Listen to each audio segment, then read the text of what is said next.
Allez, on passe directement au top 3. C'est très frappant. Alors, je ne donnerai pas toutes les performances de tous les gérants, mais c'est très frappant. Ce qui me frappe le plus, c'est la dispersion, en fait. Elle est assez rare dans cette émission. C'est-à-dire qu'on avait des performances qui étaient assez proches. Alors, quand il n'y avait rien à faire, ils étaient tous bons. Non, dans les bonnes années ou toutes mauvaises. Non, mais là, on a des mauvaises. Donc, les 3 premières, elles sont négatives. Il n'y a pas de surprise. Jérôme Fauvel est à moins 3,8%. Pierre Chang est à moins 3,9%. Frédéric Rosier est à moins 7,2%. Et on a des performances qui vont jusqu'à moins 26 ou moins 27%. Ce qui prouve, l'idée n'est pas de dire qu'effectivement, de toute façon, il y a des bons gérants, il y a des bonnes années. Je ne crois pas qu'il y ait des bons gérants et des mauvais gérants. Enfin, il doit y en avoir. Mais il y a surtout des bonnes années et des mauvaises années. Et puis, il y a des choix qui sont faits. Et puis, il y a des zones géographiques. Et puis, il y a des choix d'allocation. On va passer au conseil sur vos portefeuilles. Alors, les deux, vous avez un truc qui me fatigue. Les deux au fond de la classe, c'est que vous avez 12 pages d'actions dans le portefeuille. J'arrive même pas à les imprimer. La preuve, je les ai même pas prises. Donc là, je vous ai demandé avant l'émission de vendre une partie de votre portefeuille. Alors, qu'est-ce qu'on vend dans votre portefeuille? Moi, je vends à peu près pour les mêmes raisons. Grifols, Alstom, Church & Dwight et Elis. Donc je me sépare de 4 valeurs. Je crois qu'il doit m'en rester une petite douzaine. Ouais.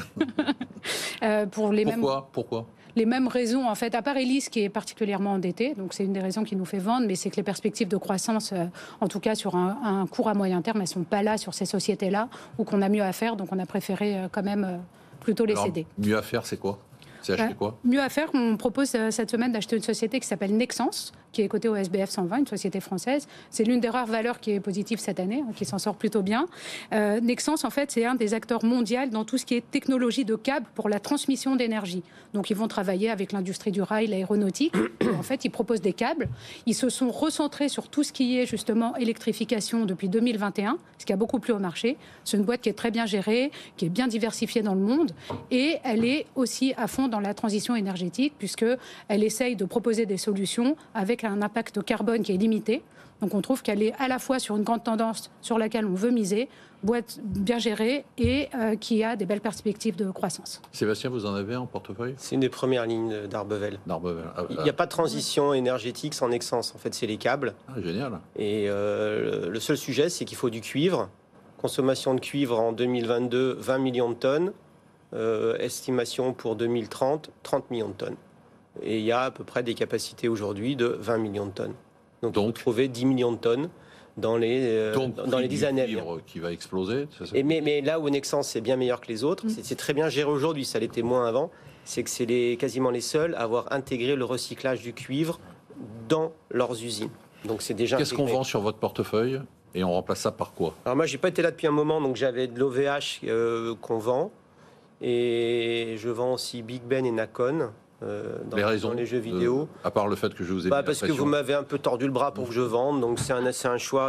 Oui, mais vous avez choisi ces valeurs.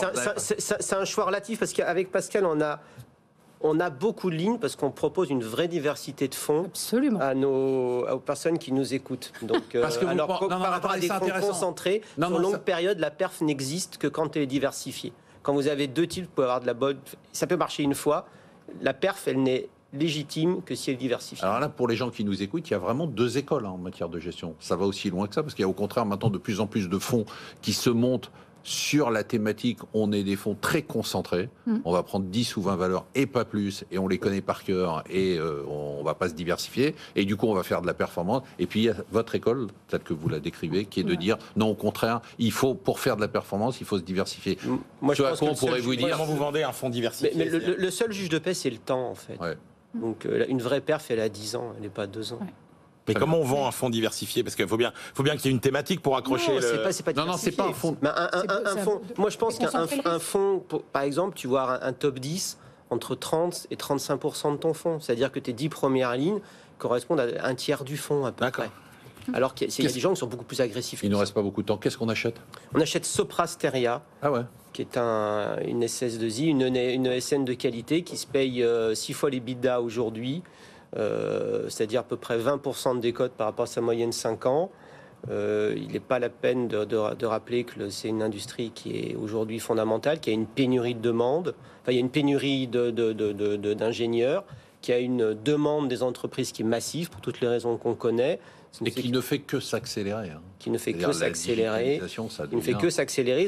Ils ont acheté pendant l'été Communication et Systèmes qui les renforce sur la thématique défense. Avec une prime juste. De 75%. De 75%. C'est-à-dire qu'ils ont fait une offre sur une société en offrant une prime, une société cotée, en offrant une prime de 75%. On était gros actionnaire de Communication et Systèmes. Donc bravo. C'est vraiment... Enfin, Sopra Steria, c'est une société qui... Ça n'a pas les multiples, ça vaut... Capgemini doit être à 15 fois. Eux, ils sont... 15 fois les résultats. Ouais, ils sont à 10 fois les résultats. Donc c'est beaucoup, beaucoup moins cher. Il y a moins de croissance au Capgemini, mais il y en a quand même pas mal. Une bonne visibilité, c'est une société familiale, bien gérée. Moi, je trouve qu'à ce prix-là, on ne prend pas trop de risques. On revient au basique, Nexans, Sopra Steria, c'est des bons métiers concrets et solides.